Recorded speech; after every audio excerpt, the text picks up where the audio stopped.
for reforming the international monetary and financial system. He served as a member of the Chief Economist Advisory Council of the World Bank from 2005 to 2012. Member of the International Advisory Group, UK DFID.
Furthermore, at the federal government of Nigeria level, Professor Soludo served as economic to President Obasanjo. He was the CEO and Chief Executive of the National Planning Commission, Chairman and Governor of Central Bank of Nigeria,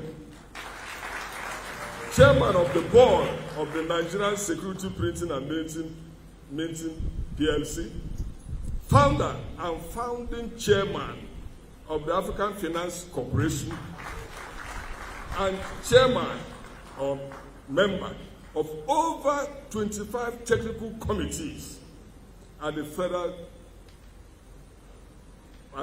government.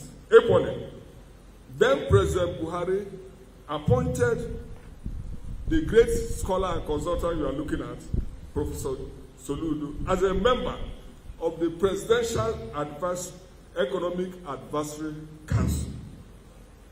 For his distinguished public service, Professor Soludo was awarded the third highest national order of Commander of the Order of the Federal Republic, CFR, in 2006, and has in his possession over 200 other national and international awards, including being the triple winner of the African and Global Best Central Bank Governor in 2005, 2006, and 2007 by the London Financial Times, Euro Money, and so on. In recognition of his transformation of the Nigerian banking and financial system, we can all remember that. This is alma mater, the University of Nigeria, Nsukka, at its 44th Founders' Day in 2004, honored Professor Soludo as the most distinguished alumnus of the university.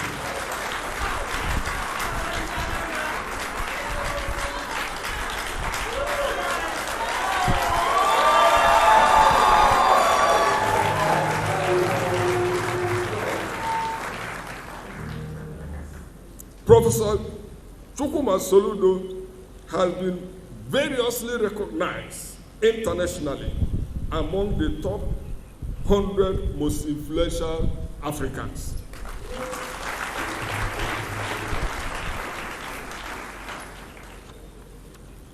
Before being elected governor of Anambra State, His Excellency also served on the boards of several corporations as chairman or member in Nigeria and abroad. Ladies and gentlemen, lions and lionesses, since March 17th, 2022, Professor Soludo has been governor of Anambra State after an overwhelming victory at the polls. Subsequently, armed with Anambra's 50-year development plan, which he chaired the drafting, and the people's mandate, aptly casting the Soludo solution, His Excellency has intentionally set out to lay the foundation for Anambra's greatness by aggressively and simultaneously executing the 5 pillars of the plan. Space and time will not permit me to fully enumerate the over 120 sterling achievements of the administration in his 3 years in office without borrowing the naira. Not even one naira was borrowed, not to talk of dollar or euro.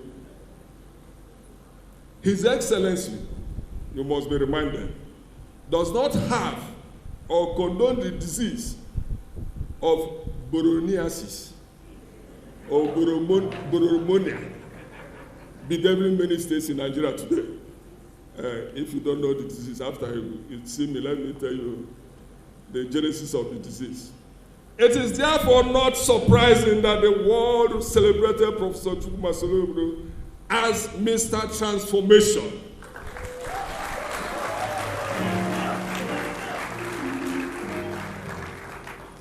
In Anambra State, the people say that solution is here, and Anambra is rising.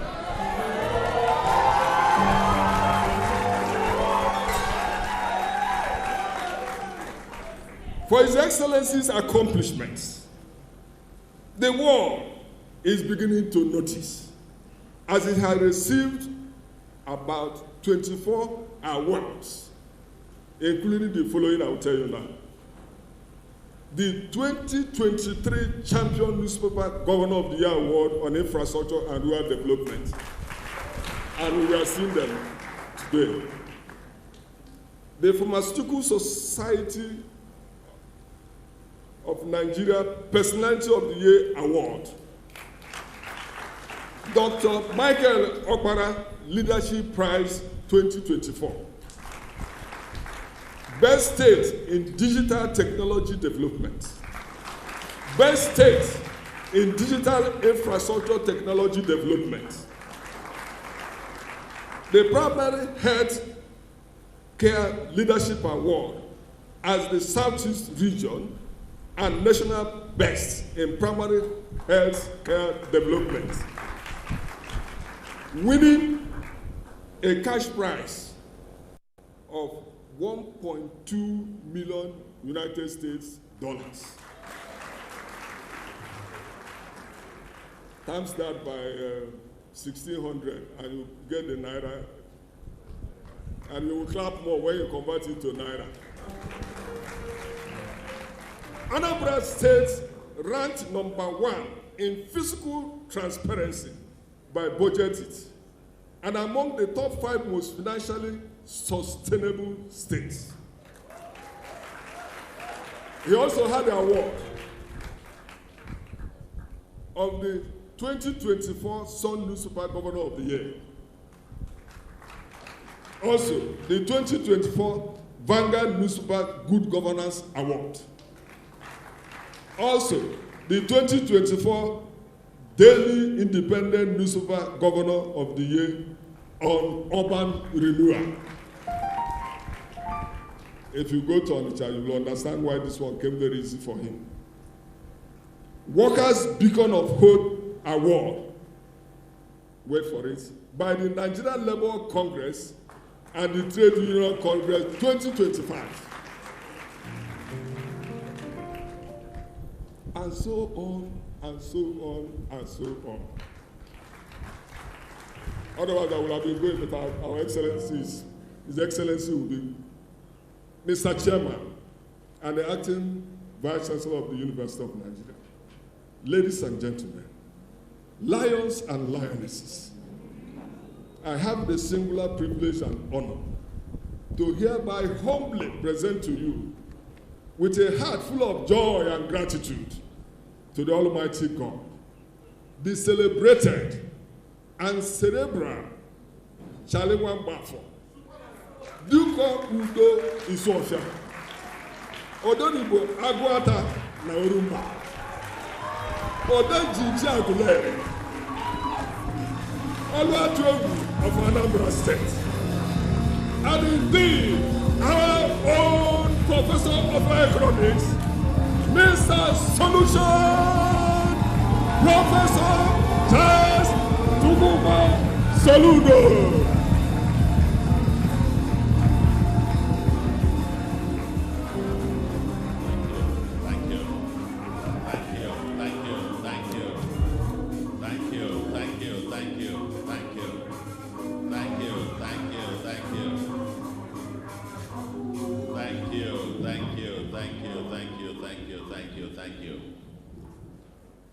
Thank you.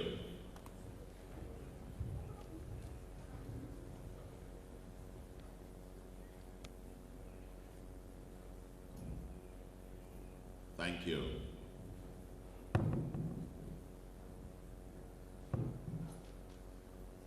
Yeah, I think I can still see people streaming in. Don't close. Leave them. Don't shut the door against them. Leave them.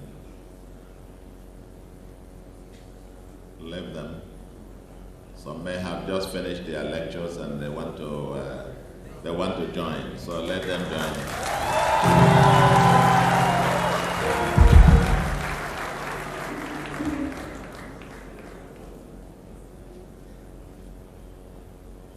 The Vice Chancellor, the Deputy Vice Chancellor, Principal Officers of the University of Nigeria, Your Royal Highness, Ogalagidi,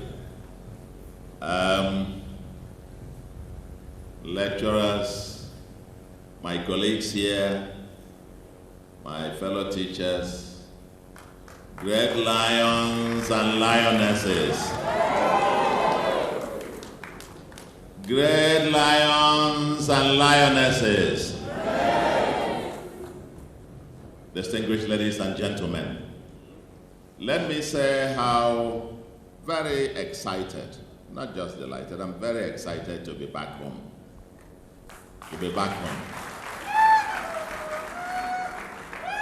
Very excited to be home. And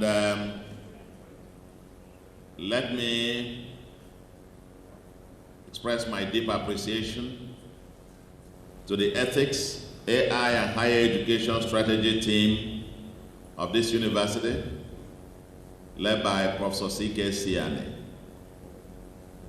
Express gratitude to the Vice Chancellor, as well as the Faculty of the Social Sciences for the invitation to join you, and to congratulate all of you for keeping the flag flying.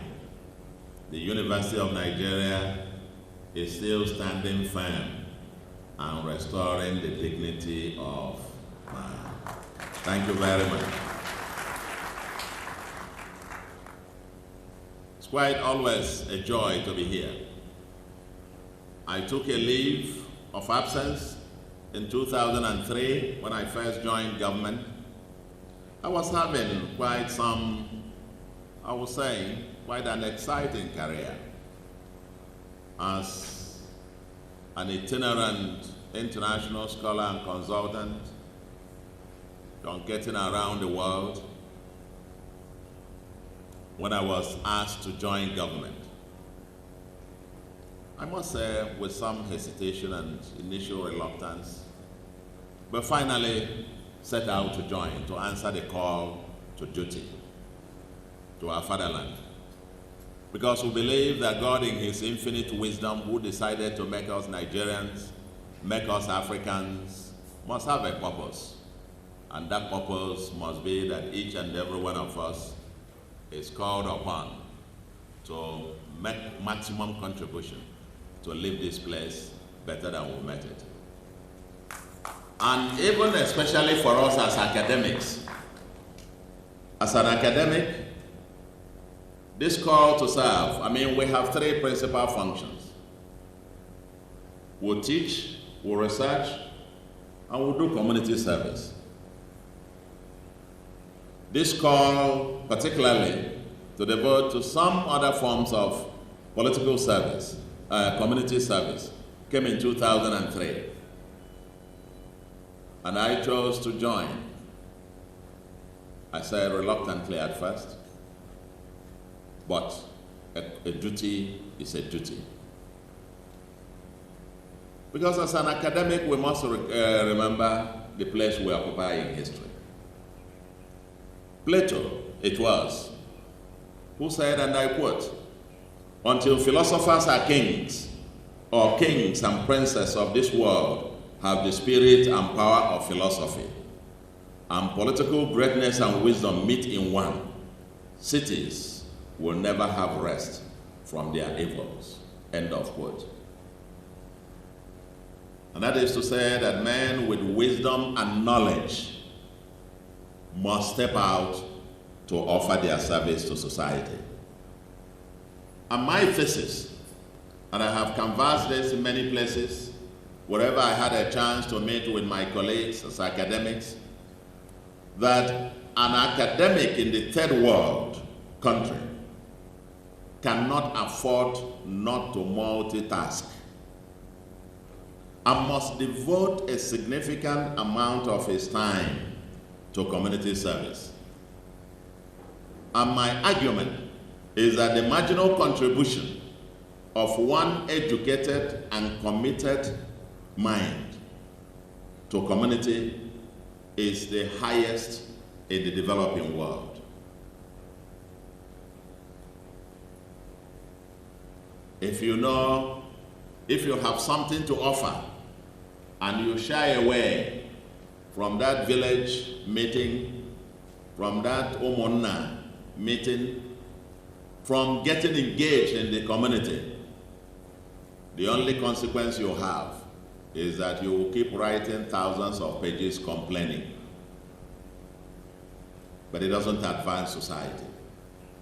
But I also recognize, and it is true, that academics in public service are held to higher standards because the public expects excellence in academics to translate into excellence in service. Our sojourn so far is an experiment, and perhaps the memoirs and history will be the judge. But I want to say, with a sense of nostalgia, that I miss the classroom. I miss the classroom. I miss my econometrics. And I miss all of you. I miss you very dearly. I miss you very dearly. I think Professor Made was where? Made was one of my very bright students. And today she has her own students. I'm sure some of her own students have become professors also. The other one, Professor Ichoku, who's also one of my very bright students, who is a vice chancellor now somewhere. And I'm sure some of his own students have also become professors. So I have professors who are my grandchildren.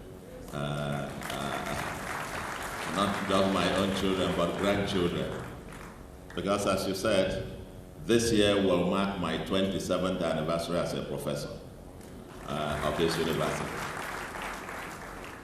I'm very proud of this university that has given me the opportunity not only to lay the foundations, but also give me the opportunity to fly and to soar.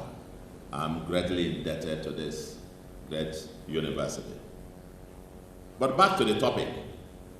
I must say that the topic I'm asked to speak to,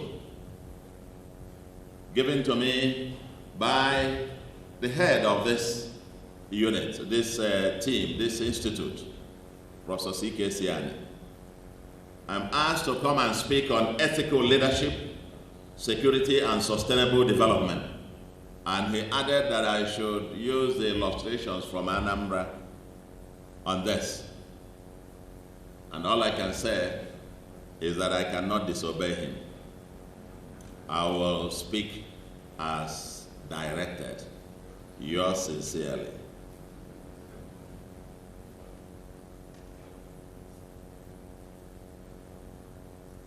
Ethical leadership,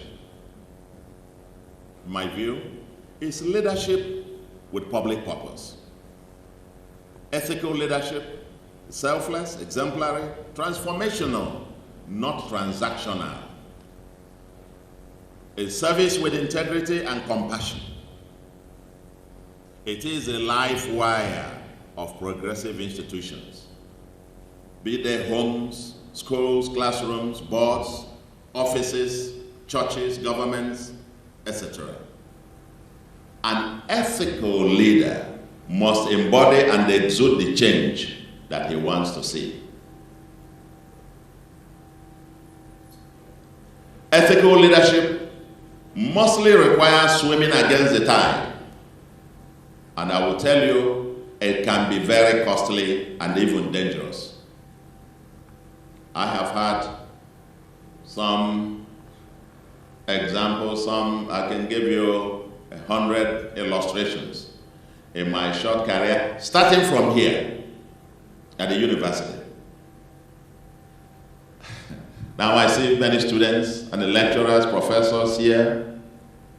I remember in those days here, I heard about microchips. I'm sure you no longer have students doing microchipping and or do you? Are they still there? No more microchips. AI now. They're doing AI chipping. Oh. I remember in those days, one stood out to say, in my own classes, in my own courses, you will never cheat in an exam. And we insisted on that. And I remember people coming to warn me, as a young man, that you better be careful. Nigeria has gone bad. These children are going to harm you. If you do this, Nigeria has gone bad. You are not the one to redeem it. Just let it go. And I insisted, no. Somebody must be able to stand up and say, this is not right. Even at the threats that go with it. And I'll tell you one of the things that we did. Within my courses, we actually had teams of students who themselves, we got to form themselves as the integrity group, who themselves were opposed to students cheating. And we got a small team together. And we used to meet then.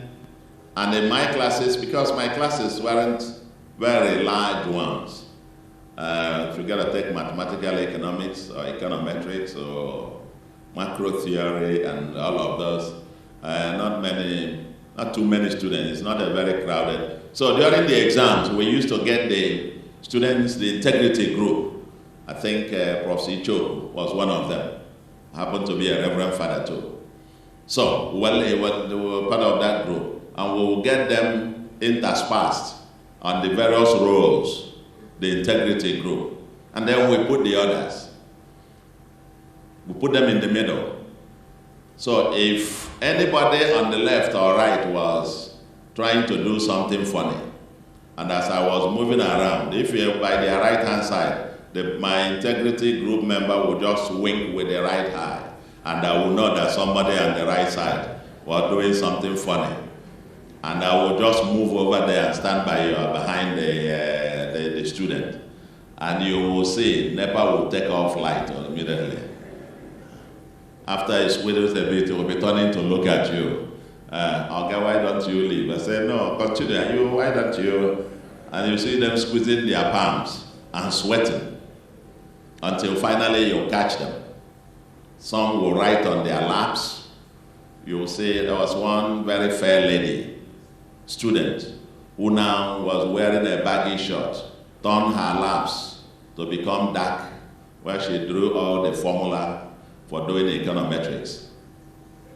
And we kept catching them one by one, and I think after a while, they now realized, they said, this Soludo, maybe Ojo, the cheat in a class here, he will just come out there. And that's thanks to the integrity group. And that's because some people decided, somebody said, this is not right. Even though many people do it, we cannot make it to become culture. And this story I'm telling you can become a metaphor for how we get on to do things. I was at the university, I was governor of Central Bank, and we started the banking consolidation, the revolution in the banking sector. With 89 rickety banks, and we raised the capital to consolidate them. And 89 of them, banks with their various board of directors, managing directors, and so on, who is who in Nigeria, had a stake in the banking sector. And with that singular policy,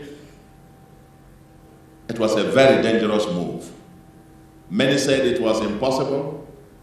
Many thought I had come to take them out of their source of easy money and livelihood.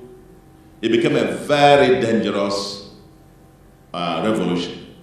I received 19 written threats. They even went to my secondary school where my children were, 2 of them were, to go to probably kidnap them. And I had to change school for them in the middle of the term. And immediately the term finished, I had to evacuate my entire family abroad. Trying to have ethical leadership and stand for principles for what is right and so on can be dangerous. It can be costly. But somebody must stand up for there to be change to move a new society. That's what it is.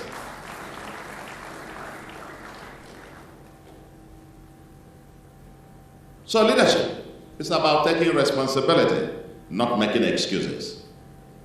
This ethical leadership we're talking about, as God, it promotes governing with integrity, accountability, and commitment to the common good.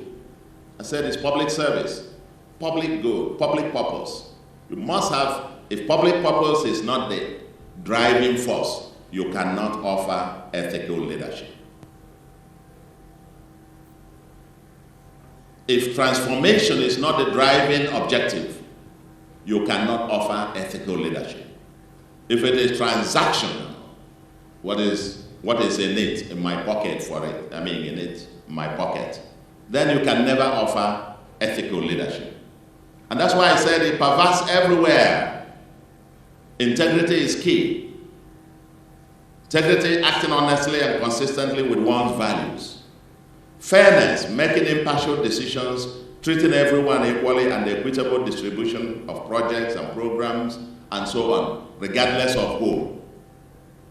Transparency, being open and clear about motives, decisions, and processes, and it must be inspiring, demonstrating ethical behavior that others can emulate, and it is about service to the people.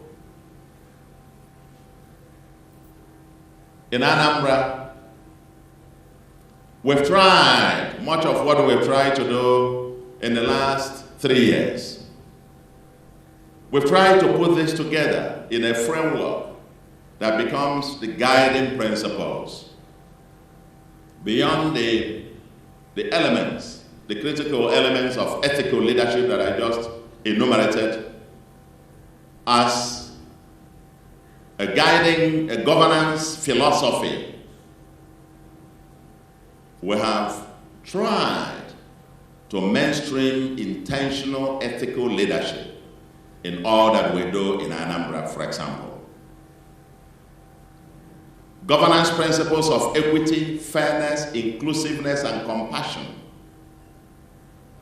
We have a philosophy of one state, one people, one agenda. And I will come to a few of these things to illustrate. Doing more with less. It's transformation, transformation, transformation. Extreme prudence and value for money. Leaving no one behind. When we talk about compassion. Compassion, empathy. And one of the famous quotes is that once we lose the compassion for the weak, then the essence of government is gone. And when I say that the system is as strong as the weakest link, and we must have a governance framework that tries to lift the boat for everyone, not just for a few, not just for the particular individuals, but for everyone. We must have a fairer society that leaves no one behind. This is not just talk. When we do things, and I will illustrate with specific examples, when we say one state, one people, one agenda, in my mind, when I think about my state, I don't see Anambra South or Anambra Central or Anambra North. I don't see the boundaries. I see one indivisible mega city that is imagined. I don't have the boundaries anywhere. We prioritize the inclusiveness and making sure we leave no one behind. For example, I was sworn in on the 22nd of March, 2022. And guess what? The next day, I made the famous trip to Oboko. Oboko happened to be the biggest slum, massive slum, if not in Nigeria, but at least in the southeast, with over 500,000 people in the most despicable urban squalor. No roads, schools there, completely abandoned, nobody wants to go there, no drinking water, no hospital. That's where I started after swearing in. On the first day of swearing in, there's no pomp and pageantry, no ceremonies, no champagne, no dinner. I worked 8 hours and 45 minutes on the day of my swearing in. And the next day, I started my day at that slum. Took a tour. If you saw the heaps of refuse, the drainages filtered up, people defecating in the open space, and so on and so forth. You can't imagine it, actually. And we set out. I remember a call I received from a friend of mine, an alumnus of this university. You know, in my undergraduate days, people called me by my initials, CC. And they called me the next day after the visit, CC, this your trip to Oboko, is it real? This your thing, Oboko, is it real? I said, yes. That these people, oh my God, are in a terrible state, and so on and so forth. He said, but Oboko is in the North Senatorial Zone, and my immediate predecessor is from the North Senatorial Zone, and I am from the South. How come, and he happened, the person who was calling happens to come from the South Zone as myself. And he said, now it's our turn from the South. And you just took power yesterday, and you are starting again from the North, the people that just finished their turn. You understand what I mean? And I said, no. It's about who is in the most desperate need.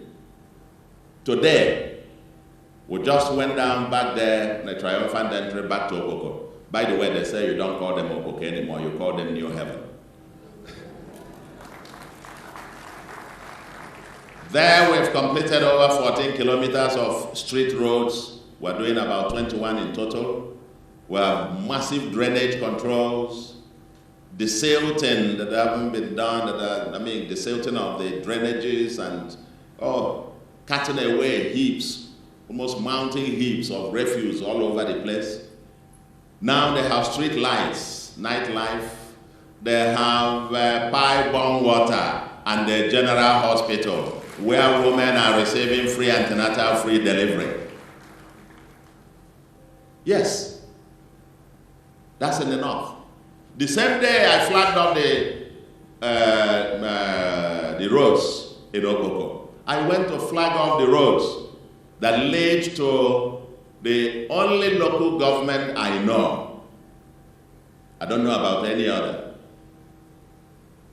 I mean, somebody was telling me there might be another one in one other state. The only local government that you could not drive to their headquarters. And I went to flag off this also in the same North Senatorial Zone. I flagged them off the same day.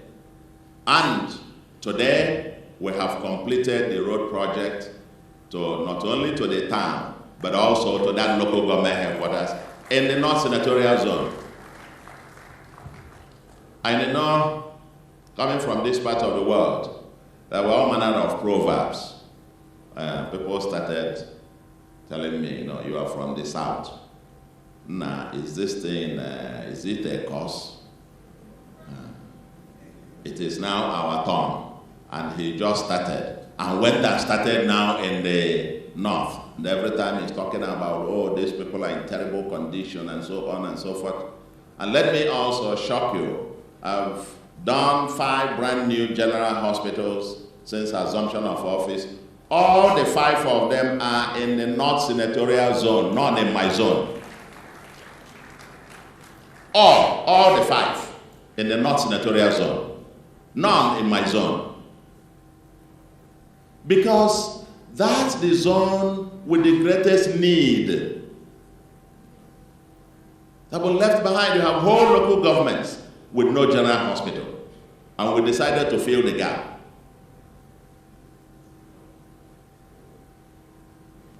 One now in Okoko. Onitsha South, those who know Onitsha. Onitsha South with massive population there. Nobody will believe that there has been no general hospital, no government hospital there since the creation of Adam and Eve.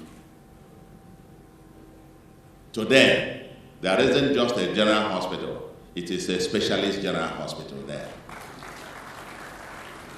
We have one in Ayamelon local government getting equipped. We have in Orometiti, in Anambra West, and yes, in Enugu to Aguleri. We are doing one now. Oh, madam, it looks like you know the area. Oh, baby.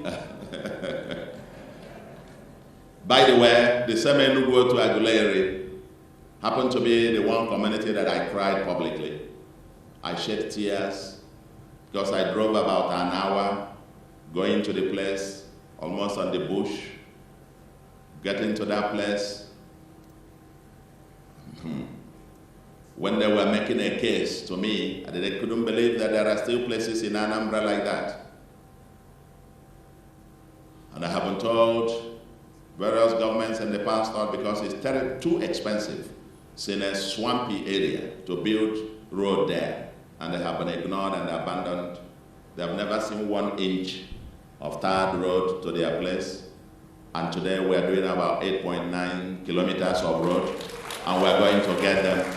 And I said, the people born there, they must see tarred road. We are connecting all places, especially those that have been left behind, those that have been abandoned. The same thing, Oka North, for example. Oka North, you have places that are above Emile, Benebe, Uwen, and so on and so forth. They've never seen tarred road since the creation of Adam and Eve.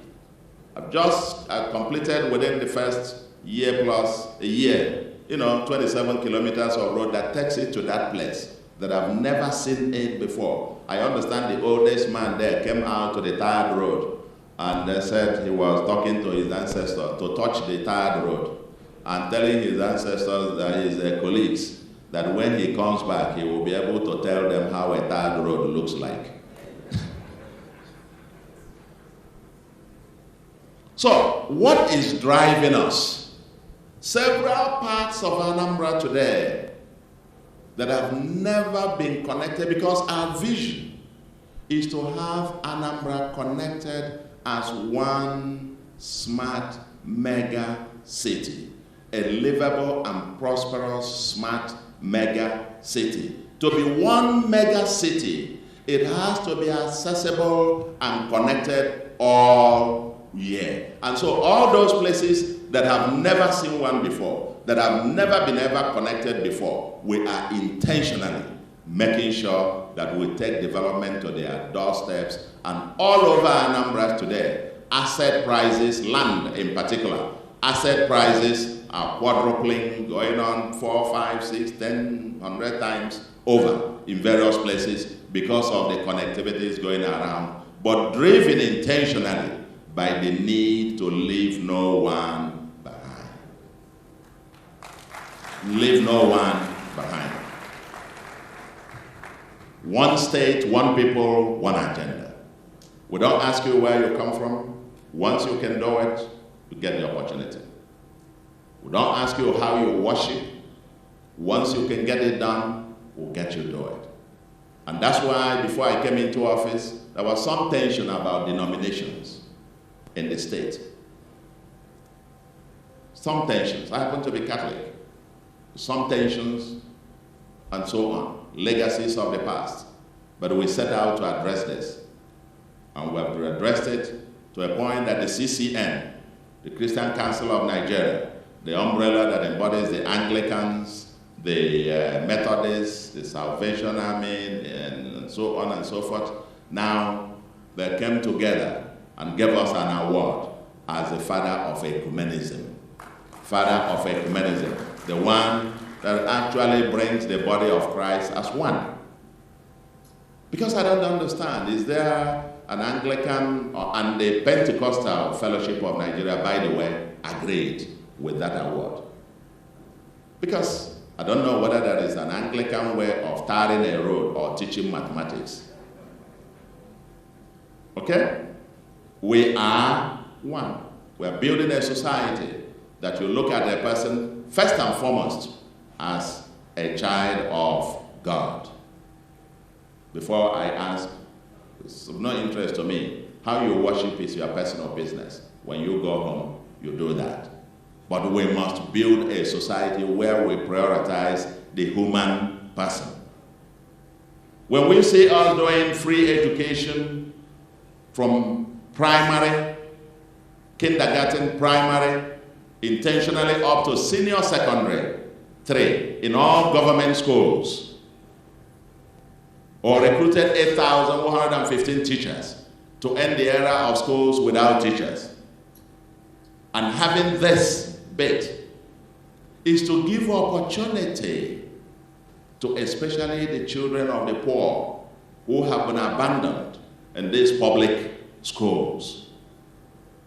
The children of the middle class and the upper are in the especially private schools where they pay high fees and so on. But the children of the poorest of the poor abandoned there, and we decided first and foremost to put them back. There is no school without teachers. And so we decided first to put in teachers with the best quality ever. Because in our recruitment system, in recruiting those 8,115 teachers, ladies and gentlemen, we did not care where you come from. And we have recruited those 8,115 teachers from 18 states of Nigeria, the best that we could find. That's ethical leadership, merit-based, particularly for technocratic institutions, and I'll come to that in a moment. The interest of the Anambra child is to be taught by the best teacher in the world, not by the incompetent teacher from his village. That's not the interest of the Anambra child. And so if we must build a bridge to the future, and I leave you with this, my dear alma mater, and the management here, it's a lesson to live with all of you. Because as we think about this ethical leadership, I said it pervades everywhere in offices. whether you are doing university admission, whether you are grading scripts. I remember when we were doing the recruitment, the Commissioner for Education is here. And I said to them, all the team members, if I ever give you the name of anybody to recruit, please tear it and throw it into the dustbin. But if I hear that one single person has been recruited other than strictly through merit, I will disgrace you out of office publicly. That is what it must be. And so you ask yourselves, if you are recruiting lecturers, is it by who knows who? If you are doing promotions, is it to promote people from my area? If you are marking scripts, can somebody, a cousin of mine, who was, in those days, who took my course, mathematical economics, failed the final year and couldn't graduate. And all over in my community, they were complaining that I didn't, I was the one that failed. It's not that he failed, but I am the one that failed him. They said, but you used to come to my house to go and eat and do all the things. I said, there are two separate things. You are my cousin, can come and eat, I can even give you money, but once you take the exam, it's between your script and the marking scheme. If you fail, tell me where I will bring the mark from. If you fail, show me. Where do I bring it from? I will give you the marking scheme and your script. You mark yourself and tell me where I will bring the mark from. Ethical leadership must require being yourself, being with your conscience, doing the right thing. They say integrity is doing the right thing even when no one is watching. That's ethical leadership. Ours is an agenda with deadline. We say doing more with less. Yes, they say we haven't borrowed a couple in 3 years. If you convert what we have spent in 3 years, and for each year you convert it at the exchange rate, the official exchange rate for those years, and sum up all that we have spent in 3 years, and compare to expenditure in the previous years. If you compare what was spent in 1 year, let me not mention the year, because when I mention it, people say, maybe you are attacking that governor or the other governor. But what we spent in 3 years is still 65% of what was spent in 1 year. But go and see the outcomes of what we have been able to do with the 65% of 1 year spending. Doing more with less. We prioritize what is important to the people. We prioritize what is important to the people and give people maximum value. Our spending is about 77% devoted to capital expenditure and only 23% to recurrent consumption. There is no room for waste. No room for waste. In fact, I remember when I assumed office, it was costing 137 million a month to clean offices, facility management. And I asked them, what are they cleaning? He said, when you finish cleaning it, it will turn to gold. And I set up a committee to go and review it. The first review that came down to 70-something million, I said, that's great. Go back. And they went back. They did again. Came back to 30-something. I said, that's not true. So why don't we recruit? Then minimum wage was 30,000. So if we recruit 200 persons and pay them minimum wage, that will be 6 million. Let them use 4 million for consumables a month. Because they do this thing, maybe they do this cleaning 2 hours, they go back to their shops and do their daily thing. So why don't we tell them, somebody should explain to me why we should spend more than 10 million. Then the committee came back 2 weeks after and said it is now down to 11 million. From 137 million to 11 million. We are saving 126 million from that item alone every month. And coming to 1.5 something billion a year savings from one item. Doing more with less. Prudence, extraordinary prudence. And prioritizing what matters to the people. When we started off that we're going to have free antenatal, free delivery service for all pregnant women in all public hospitals, including cesarean operations. Today, about 107,000 or so women have benefited from our free antenatal, free delivery, and about 400 from free cesarean operations with zero mortality in all public hospitals. That's money in the pockets of people. That's empathy, compassion. And that's why we're progressives. That's where you talk about progressivism, the progressive policies being implemented that aims to leave no one behind. Aims to leave no one behind. So, these principles are there. But my dear brothers and sisters, I'm leaving you with a message that to have ethical leadership, to live by ethical standards is costly, it can be dangerous, but it requires extraordinary character to be able to design and execute, regardless of whose ox is God. People will come to you and tell you, that's not how it is done. You got to, if you are doing recruitment, and I tell them the teaching profession,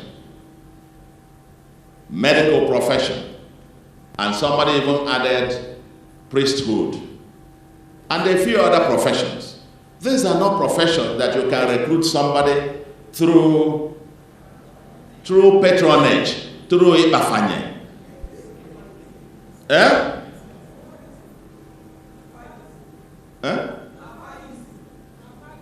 Bafarism, through Bafarism, through Bafanya, or Bafarism. And you are there. I mean, I didn't know you manufacture this one now and put it in the dictionary. Yes.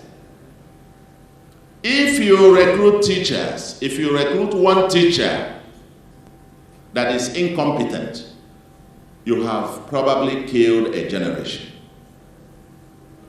Does that make sense? Yes. If you recruit somebody, in 1996, I wrote an article here entitled, "Who Will Teach My Children?" Because then I saw what was going on in the education system, in the university system. That was the time when some people who were, there was this indigenous, non-indigenous thing in the state here, and wives of lecturers who were teaching in secondary schools who had been disengaged were massively being transported to become lecturers. And I said, what will be the consequence going down? When this recruitment is based on, let's have pity on him. But this will cascade to somebody's future. That is a child who has taken JAM and is going to stand in front of this person and is not being taught by the best that is available. You have killed the future of that child. You have killed the future of those children who come there, because garbage in, garbage out. You can't give what you don't have. And if we don't emphasize merit-based recruitment, particularly for our technocratic institutions, the snowball effect is that the society dies. We cannot talk about sustainable development of any sort, in any form.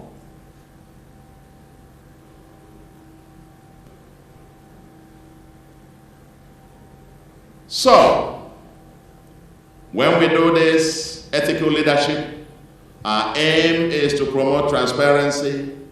We're publishing states' budget and other financial reports, regular town hall meetings, budgeting, e-governance, reducing cash handling, due processes in contract procurement, regenerating the largest urban slum in West Africa with new roads and so on, across all local governments, free education, inclusive development, security and rule of law. And I will come to that in a second. When we do all of this, what do we help to achieve? We restore, build public trust. We drive sustainable development. We ensure accountability. We improve investor confidence.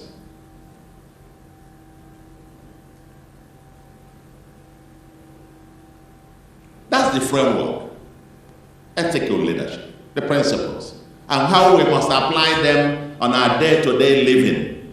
It's not just principle to be espoused. It must be a way of life. It must be a way of life if we want to mainstream this and get it to become the basis for transformation of society. Now in Anambra, in terms of the illustrations, I want to say in 2006 I delivered a lecture at the League of Anambra Professionals where my paper was entitled Envisioning Anambra as the African Dubai Taiwan Silicon Valley, ADTS. I later chaired 2020-2021, the development of Anambra Vision 2070, a 50-year development plan. And we developed our manifesto, Soludo Solution, a People's Manifesto for a Greater Anambra. And these three documents, our administration over the last 3 years has been striving to lay the foundations for this 50-year plan. And that 50-year plan is to ultimately get Anambra to become the African Dubai, Taiwan, Silicon Valley. And we are very, very intentional about putting these pillars in place. 5 key pillars for the beginning. To make Anambra to be the preferred place to live, learn, invest, work, relax, and enjoy. And to ensure that from the Anambra, living outside of Anambra will be by choice, not because there are lack of opportunities. And these 5 key pillars, number 1, security, law, and order. Without security, law, and order, nothing else will happen. Do you agree? Second, economic transformation and infrastructure. Number 3, our greatest asset, human capital, development and social agenda. Number 4, governance, rule of law and new value system. And number 5, environment. Our environment is our greatest threat. It's our greatest existential threat for Anambra State. We have the second smallest landmass after Lagos, but Lagos is expanding its landmass by reclaiming the ocean. Anambra is shrinking because it is the gully erosion capital of the world. About 1/3 of our land is threatened by gully erosion.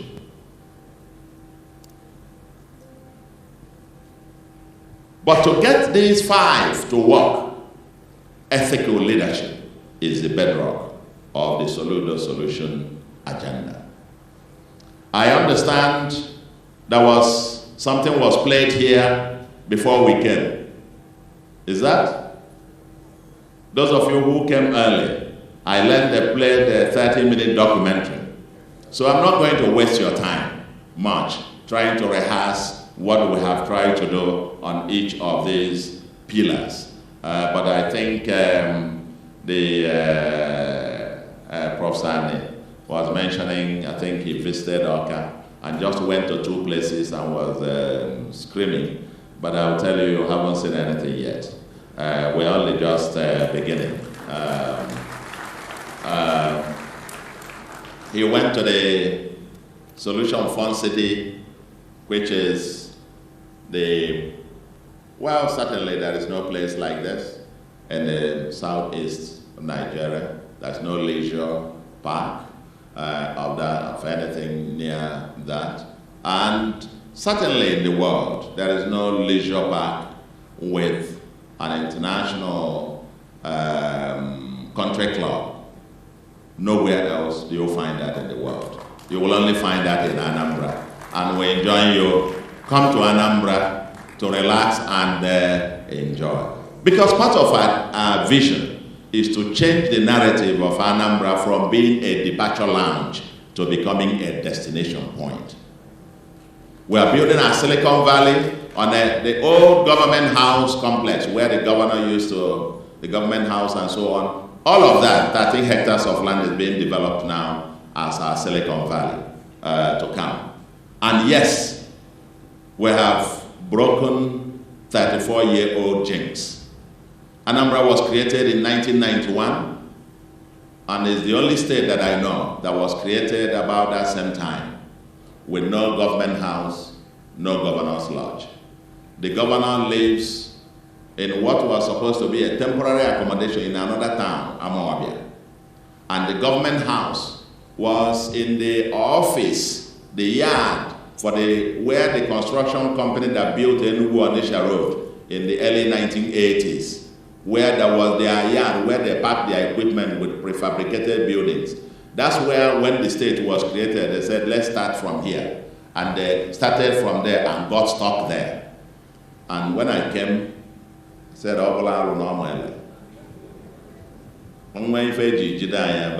it is broken.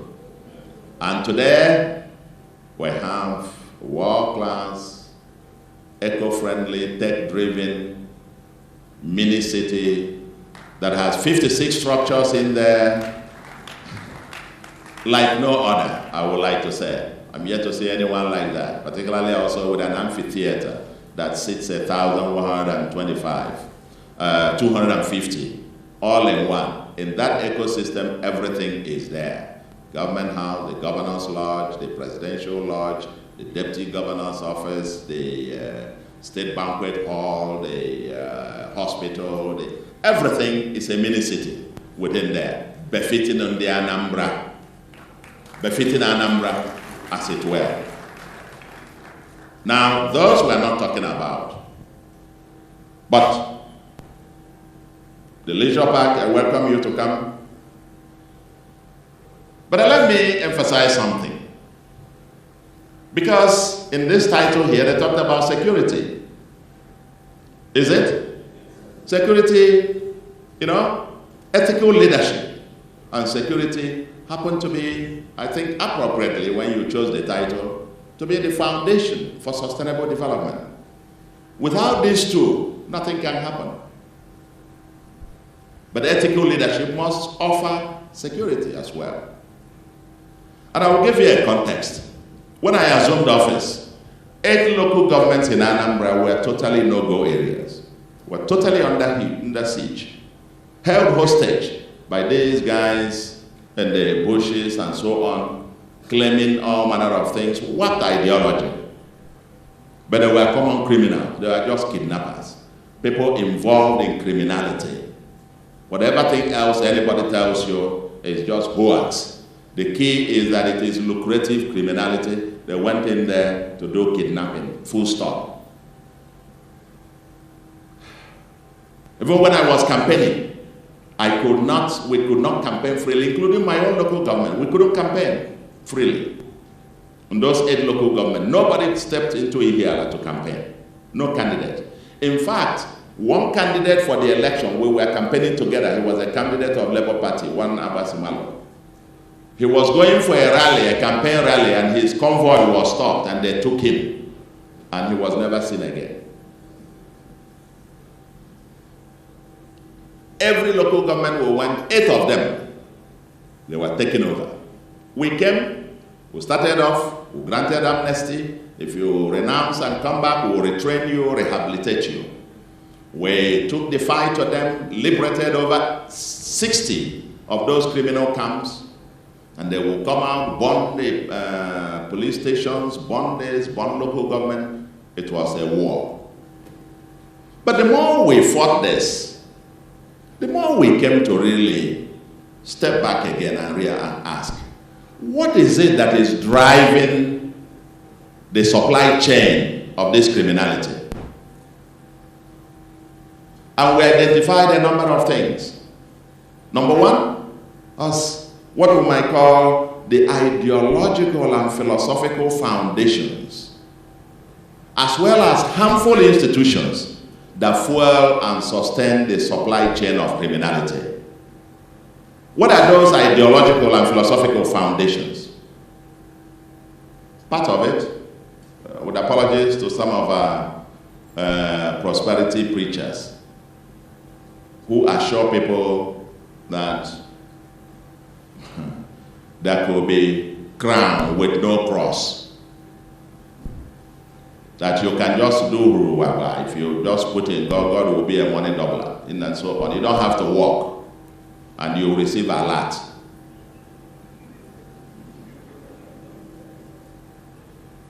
Then came the other bit, which is in the other one that is a major threat.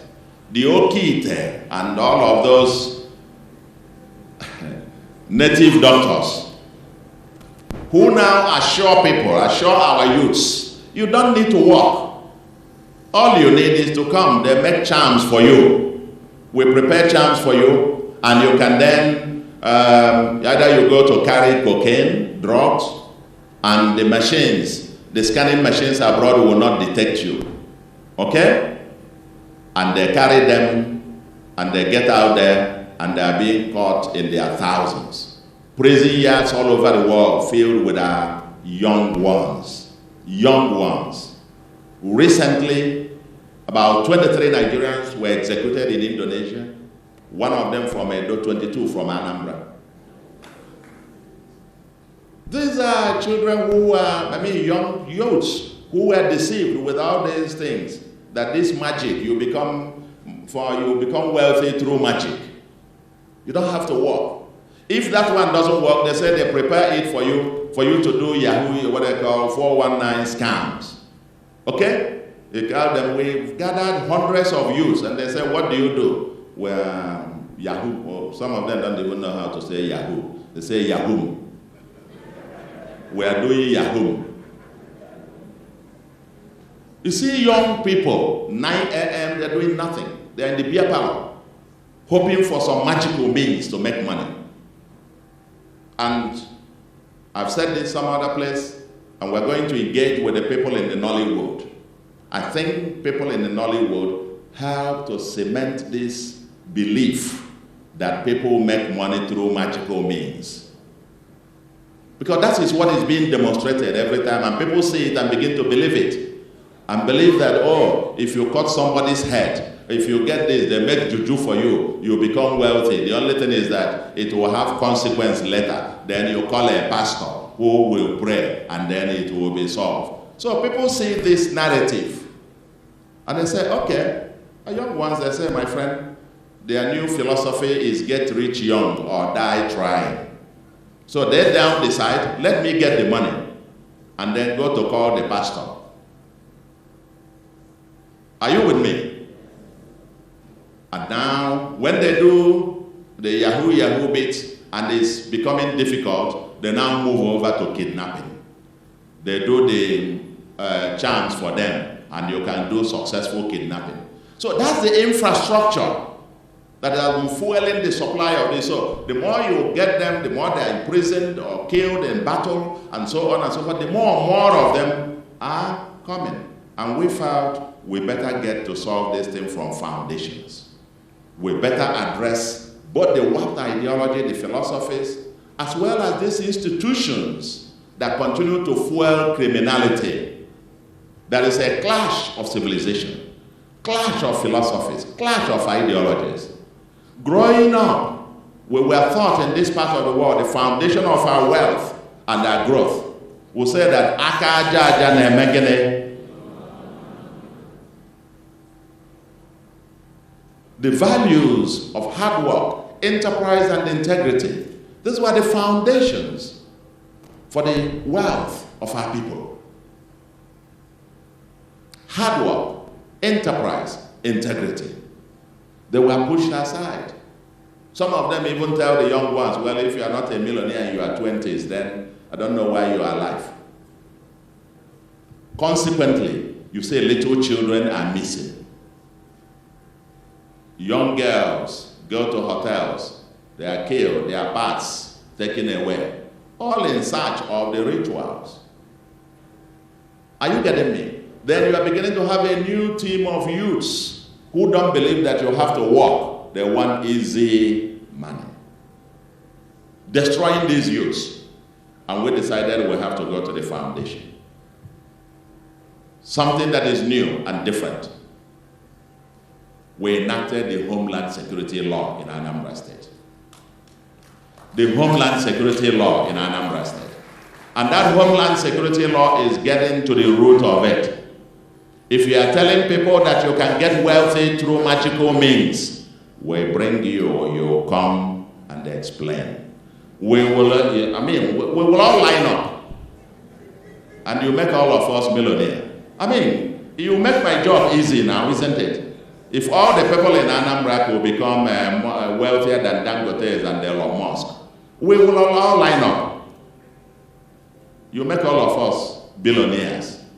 Meanwhile, the person asking you that is going to make you a billionaire, one of the persons in custody, his son is serving as a waiter in one hotel in where.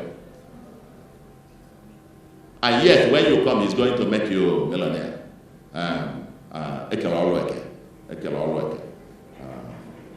know men's, and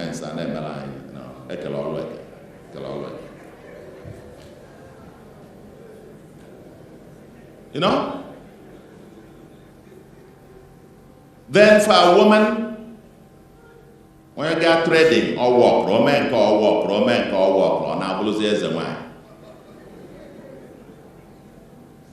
you go to all our rivers, they are polluting everywhere. They're polluting the place. They go there, make incantations, make all those things, and pile all these things, and you pour into a river. When you pour it into the river, down the road is somebody else who has come to fetch water, drinking water. And they will carry all of those things and go home to do what? To drink.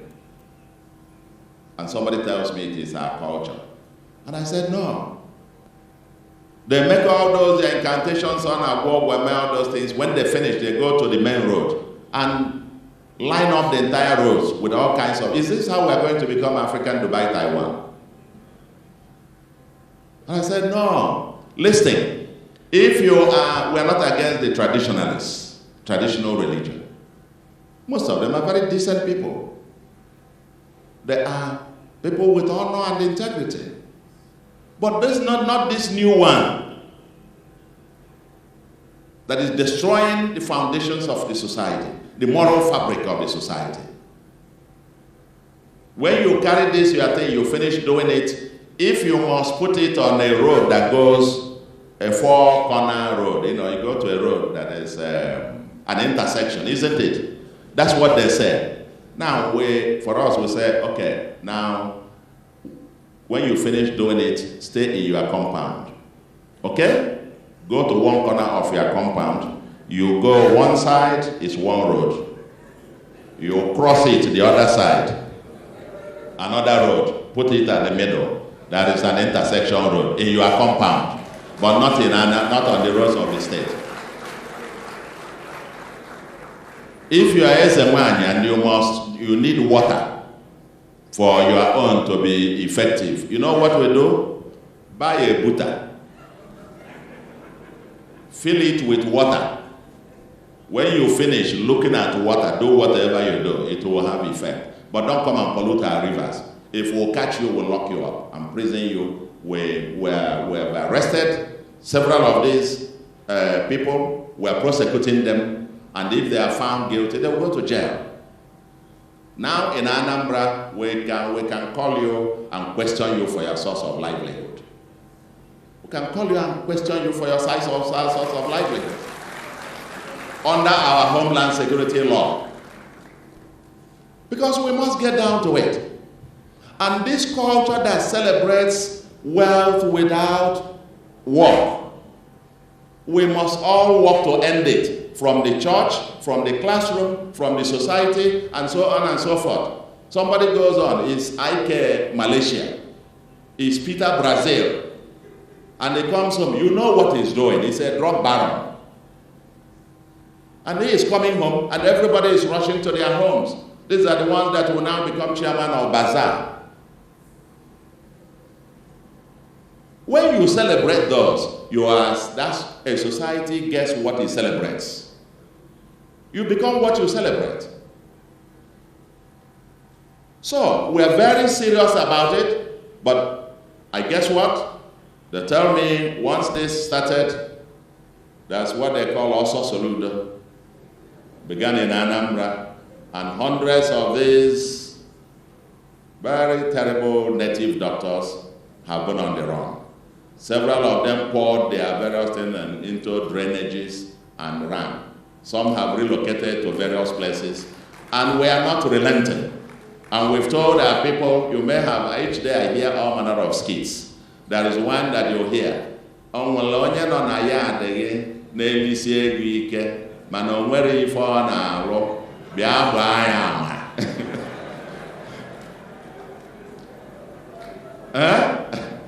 O nwere ife ọ na-arụ, mana ọ na-emisi ego ike. Ma gịnị?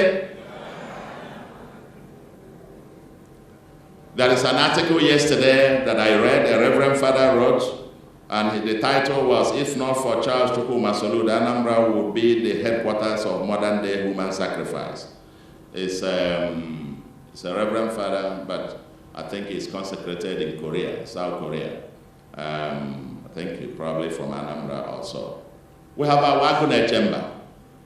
The Bible says our own equivalents of the Amoteku and so on. Father Chikwao.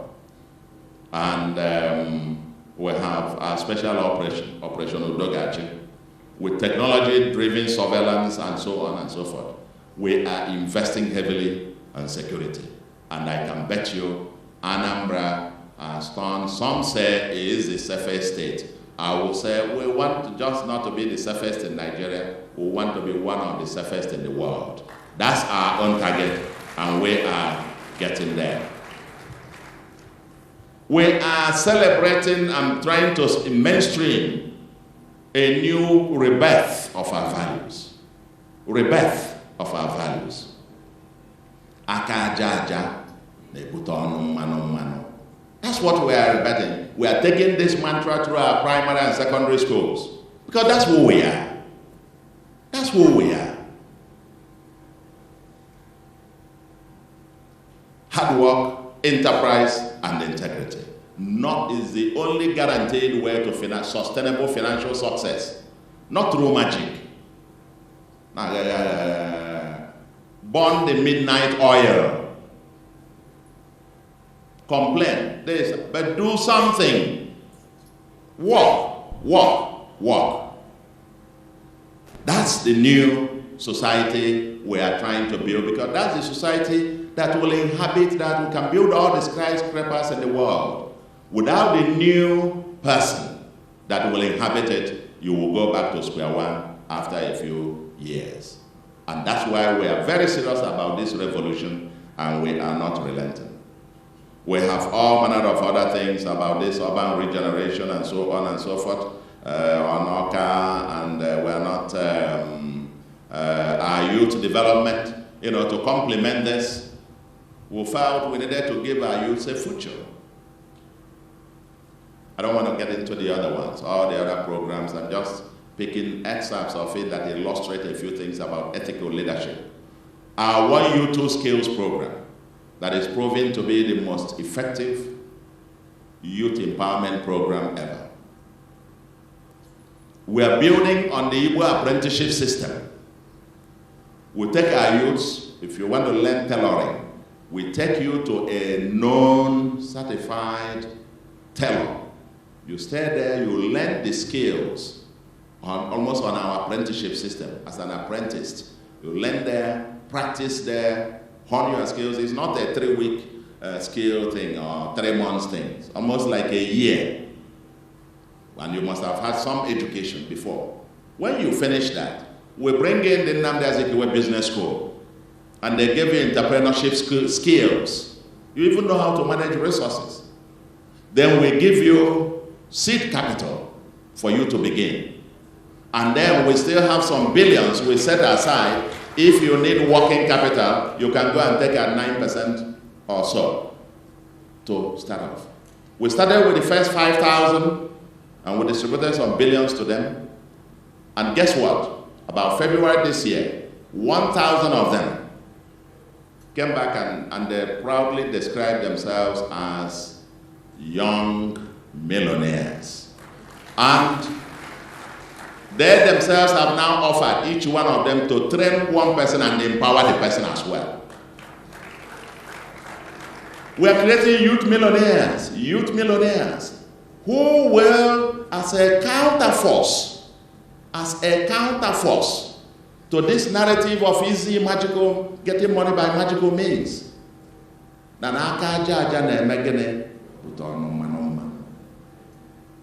are training under 8,700.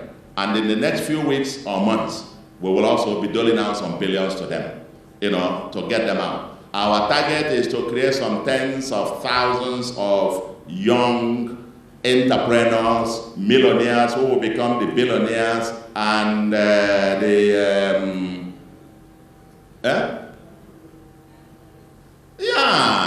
next Dangotes and Elon Musks and so on and so forth of this world through enterprise. Through hard work, not magic. Tell me anybody, show me anybody who has made money on sustainable basis through magic. It's a joke. It's a joke, and we must confront this as a society. So, as we get on to the other things we're doing, our target, we've trained over 30,000 youths on digital skills. About 2,000 Anambra youths have been given coding skills. That's some sitting in Anambra and earning abroad. That's the way to go on a sustainable basis. Ethical leadership must lead to a total overhaul of the society and a new way of thinking, new value system, a rebirth. Without it, there can be no sustainable development. So all the other things, whether we are doing 700 and something kilometers of road and rehabilitated almost 700 again, dualizing 140 kilometers of federal roads, bridges, 7 bridges, urban and semi-urban water schemes back in all parts of Anambra, modernizing our markets and remodel the women, revive and so on and so forth. The massive, they said about 120 sterling achievements, they are there. We're having electricity and new energy stuff and what we're doing, all of that. I think those have been shown to you as the case may be. And we talked about our primary health center thing, almost 326 of them in all the political wards. They're now world class. And that's why we won the National Primary Healthcare Challenge. We're the champion in the Southeast, and we're given a prize of $500,000. We're the champion overall in Nigeria with a prize of $700,000, 1.2 million in total. I heard when they read that, when a colleague read that about a cash prize of 1.2 million, I heard somebody saying, well, some of them again, It's not cash prize that I'm going to put in my pocket. Now, the donor agencies and the federal government are giving this cash prize, and it will be deployed again to improving the primary health center. By the way, our free education in all primary and secondary has led to an increase of 27% in primary school enrollment, leading to the lowest out-of-school children in the entire country. We have the lowest at 2.9%. We have the lowest out-of-school children in the entire country. We are trying to drive it to zero. Out-of-school children. We're trying to drive it to zero and give access to every child qualitative education. Highly qualitative education. And fiber optics, about 2,000 kilometers we are laying around the state to give last mile connection to access to high-speed internet and so on and so forth. Housing, and part of our leaving no one behind. Okay? clearing pension arrears, over 20 billion, pension gratuity arrears of over 20 billion we inherited, increasing salaries of civil servants. Even before the new minimum wage came, we had 10% across the board increase for all civil servants, increased something for our pensioners, and then distributed to reinvent the MI schemes of sustainable empowerment. We resurrected the palm and coconut revolution, the MI palm revolution, and plus the coconut revolution. We have distributed over 2.2 million seedlings free of charge. A poor family that gets 10 to 15 seedlings of either palm or a combination of palm and coconut, within 4 years or so, when they start fruiting, that family will be permanently out of poverty. And we have distributed this to over 150,000 households. We are striving to build to last. But not calling people and giving them 5 kg bag of rice, 10 kg bag of rice. Tomorrow they will eat it in 1 day or 2, and then they're hungry again. We give them, teach them how to fish and get them out permanently. That's part of the ethical leadership. Women, about 2,500 women with vocational training, rescuing children, over 1,800 children with forced separation. These are all things to show empathy, we care. We must carry everyone. We must build a society that is inclusive. We're building 3 new cities. The Nsukka 2.0, Onitsha 2.0, and the new industrial city. I won't waste your time on all of this. And the digitization of our land registry, regenerative agriculture. We used to change C of O months or even years. Now you can do that within 3 to 5 days in Anambra State. Our drug market is going to be the biggest coordinated wholesale drug market in West Africa, and so on and so forth. All in all, yes, you've heard, I'm quite surprised that the world is beginning to notice. When people call us and say, we're giving you this award, I'm surprised. Because for me, not keeping my eye on the awards, I'm keeping my eyes on getting the job done, rebuilding a new society from the foundations. Because I apply for this job. I apply because I believe that the God that has given us, blessed us in every imaginable, ways that we couldn't even have imagined, giving us the health and life. There is no other way to say thank you, God, than through selfless public service. On next roads, still on the path of ethical leadership, we'll be deepening the ongoing reforms across sectors, deepening our infrastructure revolution, city planning, deepening with urban regeneration. We'll continue our revolution in health, our revolution in education, emerging 3 brand new cities, mainstreaming clean water for all, upscaling our agenda on security, law, and order with technology, and so on and so forth. Of course, our new Nsukka being signposted with the Marriott Hotel is ongoing. Completion of Anambra pharmaceutical distribution hub in Oba, which is going to be the biggest in West Africa. Smart agriculture and sustainable livelihoods. 1 youth, 2 skills. Our target is 100,000 youths that will become young millionaires. And we are pushing hard on this. Anambra Silicon Valley Innovation District is ongoing. Our education and digital penetration, operationalization of investment processes, unlocking opportunities for access to reliable power, and so on and so forth. And as I conclude, I will tell you to take home this. Dear friends, be the change you want to see. Be the change that you want to see. Don't be afraid to be the lone voice for integrity and public purpose. Don't be afraid. Those who criticize today will turn out tomorrow to celebrate. I remember as a lecturer then, Because if you are taking econometrics with me, if you attend any lecture, you have assignments to complete as preconditions to attend the next one. And the students will be angling. Does this man think we are here to do only econometrics? Complaints. And you will not cheat.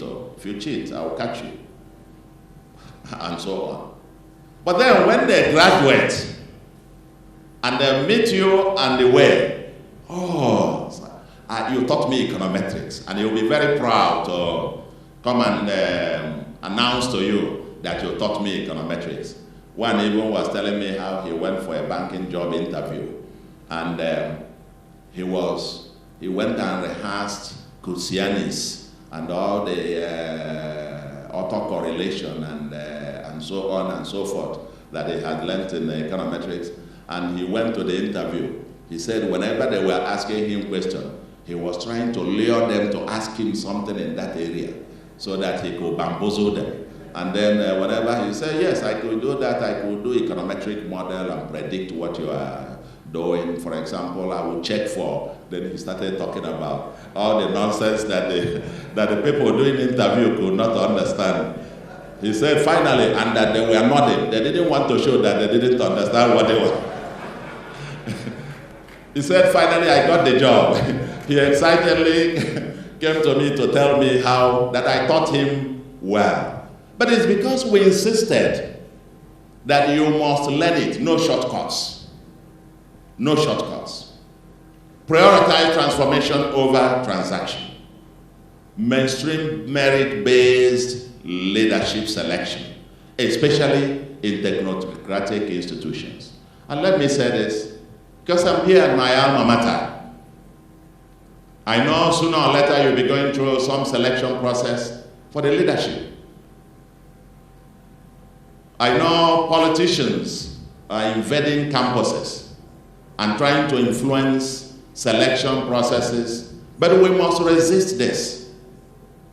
And I will appeal to my colleagues, fellow politicians, let the universities be.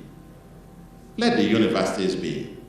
Because when you pervert the system, you cannot give what you don't have. A university is not the same thing as holding political office. It must be governed by the best. Merit-based. Because only those who come out of a merit-based process will have something to give. If you come out of a short corner, cut corners and so on, you will never be able to give it. Yes, to be a professor here at the university at my own time, I don't know whether our yellow book is still there. The yellow book is there. So you will see, you have it transparent. You can go and examine yourself and know whether you are qualified or not. It's because there is that merit-based process. That's the only reason I could, in fact, and I've said this publicly here without any fear, because I'm in the university, it happened here. I would have had only one promotion in my entire career. After I was appointed as assistant lecturer, confirmed the next year as lecturer 2. Then I traveled and was going around. By the time I came back to now submit for appraisal, my first appraisal, that's to be appraised to be lecturer 1, isn't it? But because of the yellow book, if you got certain, is that 85 or 90 or so, you will be considered for the next higher position. Double job, yeah, you did. So they did that for lecturer 1, I jumped into senior lecturer. They said, done again for senior lecturer. I scored again much higher, 90 something, there are 100. Then they did again, they kept doing it, and they said they were going to propose me for promotion to professorship from lecturer 2. Now, I, having just been gallivanting around the world, after my PhD lecturer 2, I traveled and I just came back to go for promotion. And I was looking around, this people will be saying, I went to ask for advice. My lecturers, Professor Korafo and Professor Obinna, they were adamant that we should go for it, that I had been a precedent of somebody, professor of English, who was promoted straight from lecturer 1 to professor. And I said, no. Let me break this thing down, please. I don't want to, let me break it down. Let me jump to senior. Then it's only 3 more years, and that would be, so 2005, senior lecturer, 3 years later. Of course, the publications I had before them were much more enough. For my promotion to professorship, I mean, I don't remember what the points are for professor. I think it's about, 65 or, but I had 151 points on publication then. And that's how I got promoted. So I got the jump straight away. There was no question about it, and I got it because it's merit-based. They didn't need to know anybody. Who knows. You put in your papers. You can even sit down and do the grading yourself. Take your paper, score yourself D. And sum up, and you still make it. We must never pervert merit-based system. Merit-based system is the only, for me, is the foundation for ethical leadership. Mainstream merit-based system everywhere we are, and I told you how we recruited even the 108,115 teachers. And by the way, I appointed permanent secretaries, one from Abia State and one from Osun State. Merit-based. They went for the interview. They were the best, the most competent, and I had to appoint them without asking, where do you come from? Without this, Nigeria is not going to go anywhere. So in sum, my dear friends, I will say to you, this university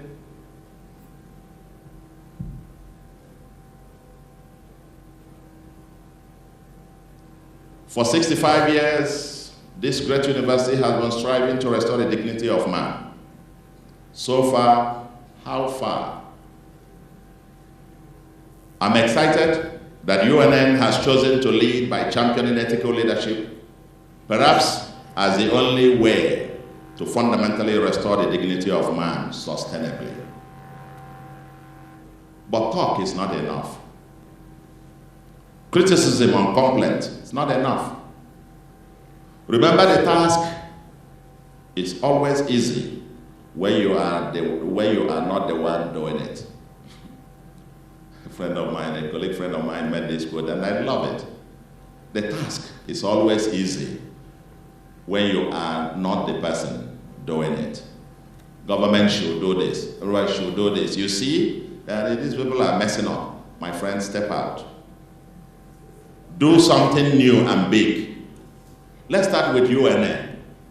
Let UNN be the first to produce and enforce a code of conduct for ethical leadership in all facets of university administration and student education. Are you prepared to have that? You have the code of conduct. Code of conduct. And who is enforcing? Who is enforcing?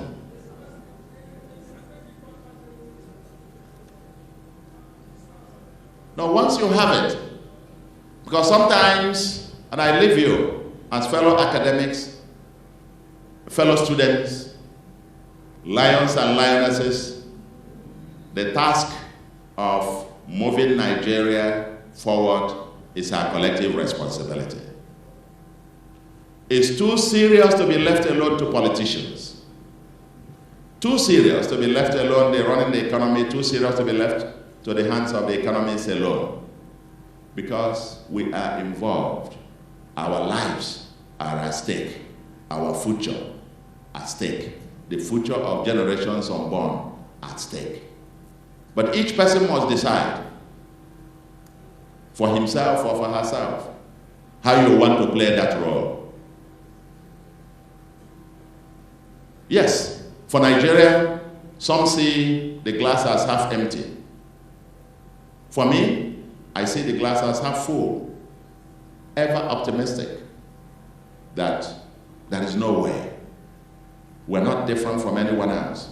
If we do the right things, we get the same results. But it requires us to step out. I applied for this job, not because I need it, but I feel a sense of duty, a call that I must give back. And I call on you the same way. My colleagues, my fellow lecturers, it's good to write the volumes. It's good to write that 1,000 journal articles and so on and so forth. Both those that people care about and both which nobody reads. But it's good, nevertheless, to write them. But after you finish writing them, I'm beginning where I started. I'm trying to end where I started. In the end, you will be evaluated by the impact. It's not just to live, it's to live to matter. And we must live to matter from small things to big things. Because if everybody plays his role, does his own thing in his own little corner, embodying and exuding ethical leadership, and mainstreaming it in everything we do, from families to classrooms, to the offices, to the places, and we do these things even when nobody is watching. That way, we can complain all we want. We can criticize all we want. But the question is, what have you done each day to leave Nigeria a better place? And I ask the same question to all of you. I recommend this and commend this institute on ethical leadership. We should mainstream it all over the country, all over Nigeria, as a sure way for a national rebirth. A national rebirth and transformation is possible if everybody plays his own or her own role. Do something, do something, do something. Thank you and God bless you.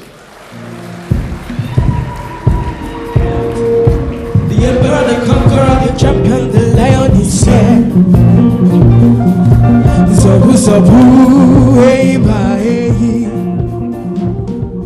The emperor, the conqueror, the champion, the lion is here.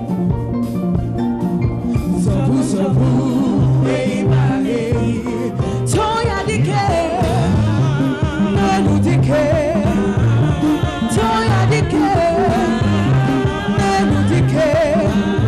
Ihe jamara dike rueno, ikweche ndiko. Ihe jamara dike rueno, ikwata haro.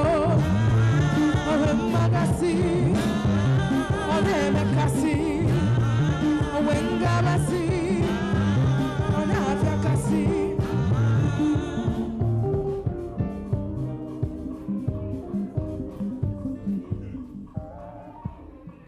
Thank you very much. And next, the university will make a presentation to the guest lecturer.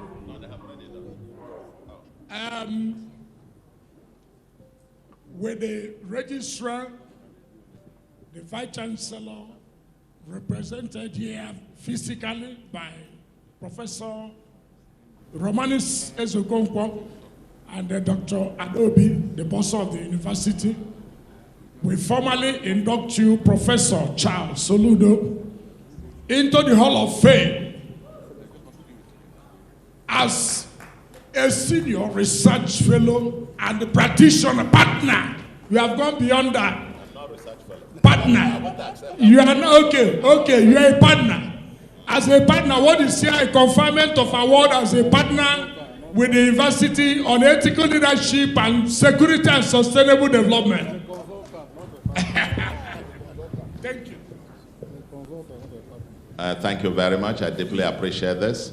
I read what you have here, and that is what I That is what I accept. I accept University of Nigeria, extra projects, conferment of fellow ethical leadership and security management.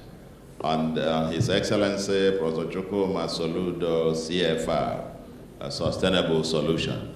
I accept to be a fellow. I don't know about research.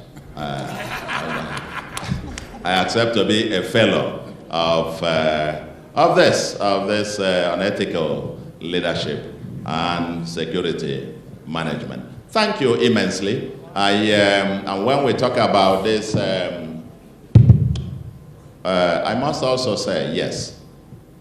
For the institute that you have, I reckon with the request by the Vice Chancellor, who will be, just like in Anambra, we're carrying out our own revolution with all our institutions. The other day I was at the Chukwuemeka Odumegwu University to commission a building built by one of our businessmen.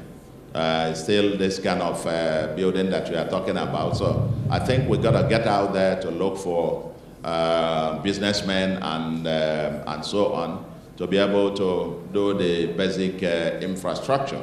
We will be able to partner with you and support you in some other ways that is difficult for me to say here, as it were. But in terms of the hardcore infrastructure, I'm sure that one I can take to the Honorable Minister for Education, help you be your voice also, add your voice to it when you are talking about fiscal infrastructure, because I will not be able to commit to doing that with Anambra taxpayers' money here in a federal university. I think that's fair enough.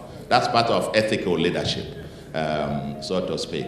But we will be able to partner with you and give you the support that you require, that we think within the context of what is permissible within our budget framework.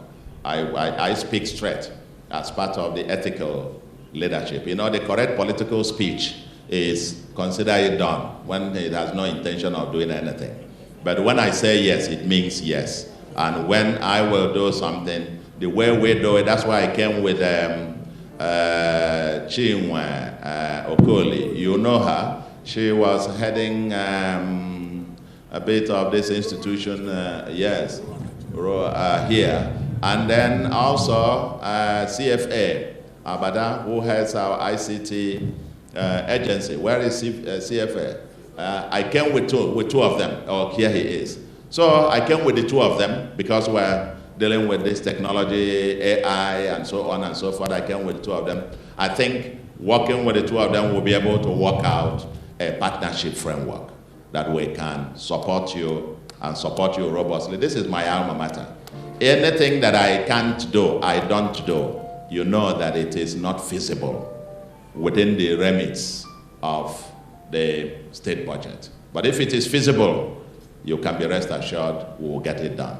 Thank you very much. I appreciate you. And my love to all of you. These students who have been here all this while, love you all. This is quite a great pleasure. Love you all, and God bless all of you. Thank you. Well, His Excellency, please oblige us. Your department would want to make a presentation to you. The head of the department and that student of yours with whom you're very well pleased. Yes. Come over here. Come over here.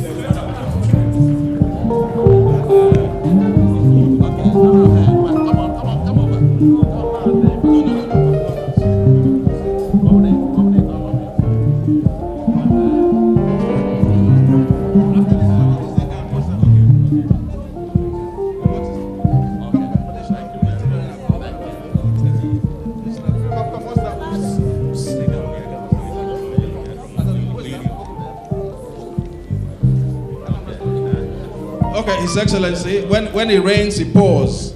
So a group of Anambra students will also want to make a presentation. Okay. Oh, yeah. Make a presentation, sir.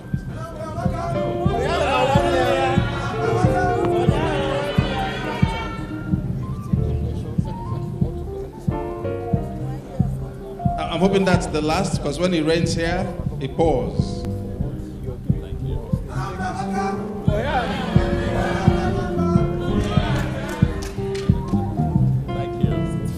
So thank you very much. Thank you, His Excellency. Please, while you take your seats, yes, I would like to invite the chairman to give the closing remarks. Okay. But we're going to take the closing remarks. But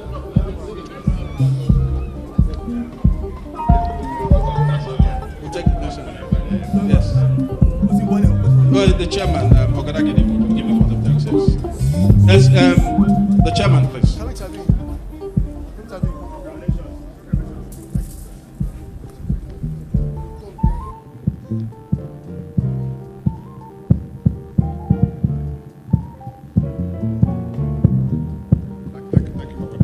Thank you.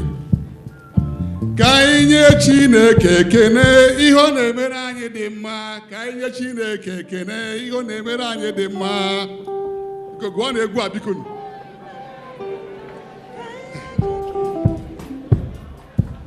Because I won't take your time, please. I want to thank the God Almighty for a day like this. I want to thank the founding fathers of this university, and I want to thank our special guest, the governor of Anambra State. I know he came here on a nostalgic basis. Most people that came with him, except the alumnus, knew why he's here. He didn't come here because he wants to teach us a lot of things that we don't already know about him. He came here because he loves this place, he loves this city. So I want to thank everybody who came out here on a mass, who came out here to support this project on the discussion now. So I'm thanking God that he was able to educate all of us about the fundamentals of leadership. Even when he was talking about ethics, he was talking about fundamentals of leadership. Please, the governor, I'm going to ask you for feedback mechanism. Whatever you give to them, however you assist them, as a traditional ruler, in Enugu State, number one, you have to ask them for feedback mechanism, measure of success. That's the problem with our country. We don't have a way to measure success. We talk about merit-based assessment. I heard you say, speak well, I paid attention. Please, God will lead you. The people that you came with, the vice chancellor, the registrar, the professor in charge, Professor Ani, and all the stakeholders and the state senate of the university and the governing council. We love you for what it came to us. The security issue you talked about is a worldwide knowledge, where you have to put value in Akaja and put on man. Here in Anambra State, I was there May 7 when the president came and visited you. I visited all those sites myself for food. I saw the Fort City, I saw the new generation houses, I saw that, and it was something that needed to be known. And again, Anambra State has a number of billionaires in square meterage in the whole world. When I say that to say that, smart people, please, and here I go to Southeast in Igbo, give me a professor, lead. You work together. Politicians need to work together so we can actualize our goals. Now our students, our youths, because the award you will look at your age, you came with a CFR, check the age, probably the youngest person, go out with that award. As a central bank governor of Anambra State. So in Anambra get more work. So you should be paid back for more work. I ain't looking at those that don't just need them, my Pitamba, my Monfro, my Oti, my Hopus of them for a good work job. Behind I took more effort on security. Kumaka in another. Because I'm pleased with you and happy with you and mentorship. Okwama would you have the other Nsukka? Could get you one. Nsukka drop immune to you in a award, not in the Kaimala in Mayako. Because this one, Imota, the most distinguished alumni, Aquamu, when I got you, the lions and lionesses need to royal. I went to UK the other day, they had an alumni association. I said, you were the best alumni in the whole world. So we need to see people step up to the game. Be a pathfinder, be a go-getter, be a winner in everything you do. Please. Thank you so much, and thank the Vice Chancellor and thank you for this opportunity to give me. God bless you.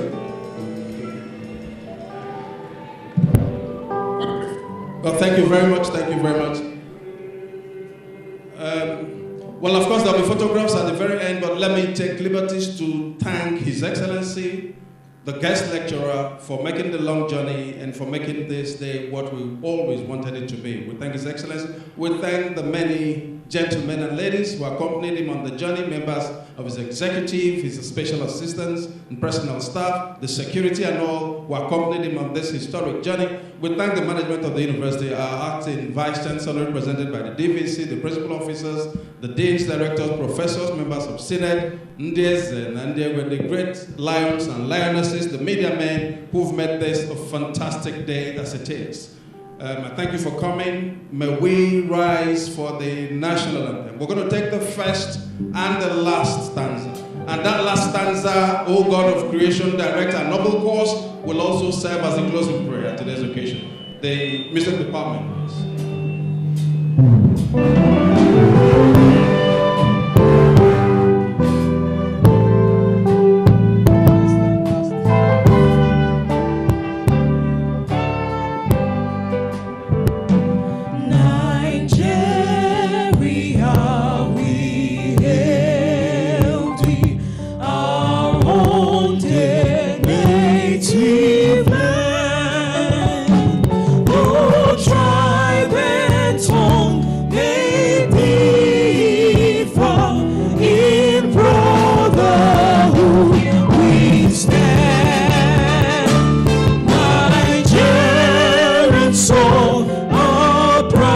To serve our sovereign motherland,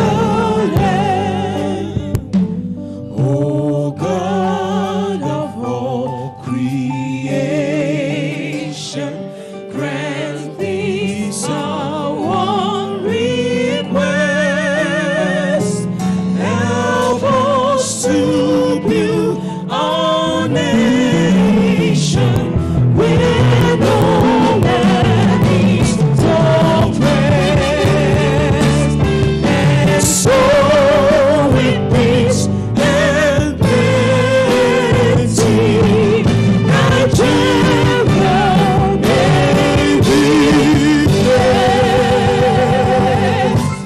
very much. As an extension of the courtesy, may we all stay standing while His Excellency and the Vice Chancellor exit the hall.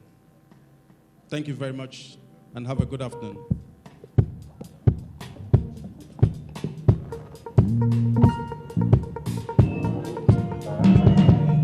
The Emperor, the Conqueror, the Champion, the Lion is here. Sabu Sabu, hey man, hey you. The Emperor, the Conqueror, the Champion, the Lion is here. Sabu Sabu, hey man, hey. Toya dike, every dike. Toya dike, every dike. Ihe chama dike rero, agwe chendigo. Chamani Kerego, Eguanaro, Okurangabasi, Onelekasi, Oangabasi, Onapiakasi, Ebuberike, Iberike, Wanyemara, Ajalugo dike. Let the road for Usabi, Ute, Ute, Ute, Ute.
the conqueror, the champion, the lion is here.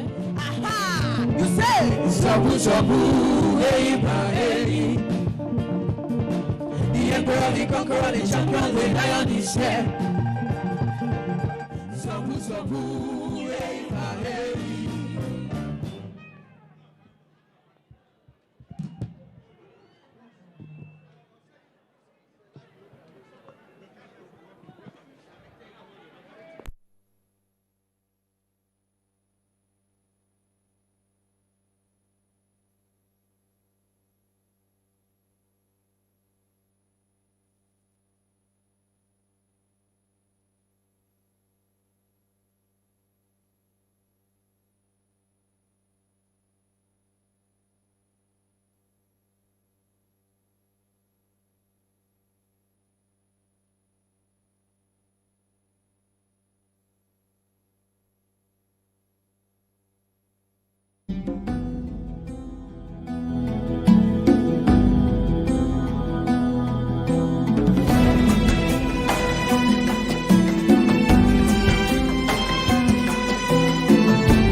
Welcome back from the live telecast. We'll now continue with our regular programs. Stay tuned.